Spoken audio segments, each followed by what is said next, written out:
నర్సీపట్నంలో అన్నా canteen 2013 June నెల నుంచి కంటిన్యూగా ₹2కే భోజనం పెడతారండి అయ్యన్ పాత్రుడు గారు. అయ్యప్ప స్పీకర్ అయ్యన్ పాత్రుడు ఆధ్వర్యంలో 10 మందికి కడుపు నింపాడు కాబట్టి ఆయన ఇప్పుడు ఆ స్థాయికి అందరికంటే పై లెవెల్‌లో ఉన్నాడు.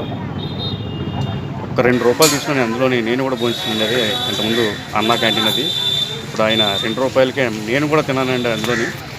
అక్కడ పోతూ అక్కడిగా కొద్దిగా ఆకలిగా వేస్తుంటే చూశాను. నాకు ఇప్పటివరకు అయితే తెలియదు నడుచుకొని ఇలా అయ్యన్ పాత్రుడు గారు ఇలా కంటిన్యూ చేస్తున్నారని.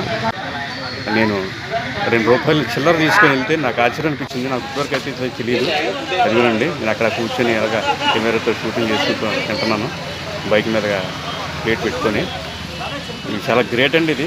అందుకేనండి ప్రజలు కడుపు నింపుతున్నాడు కాబట్టి అయ్యన్ పాత్రుడు గారు ఆ లెవెల్కి వెళ్ళిపోయారు.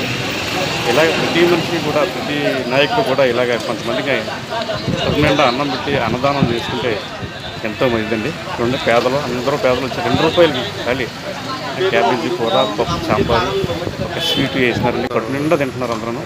అన్నా క్యాంటీన్ ఇది ఈ నెల నుంచి వచ్చే నెల నుంచి స్టార్ట్ అవుతుందని చెప్పేసి అసలు ప్రభుత్వం తరఫున స్టార్ట్ అవుతుందని అనుకున్నారు. కానీ ఇప్పటివరకు అయ్యన్ పాత్రుడు గారు ఇది కంటిన్యూ చేస్తున్నారండి. మళ్ళీ ₹2 చూడండి ఆడవాళ్ళు మగవాళ్ళు పాపం అక్కడికి వచ్చి ఆకలితో వచ్చి వాళ్ళ భోజనం చేస్తున్నారు అక్కడ.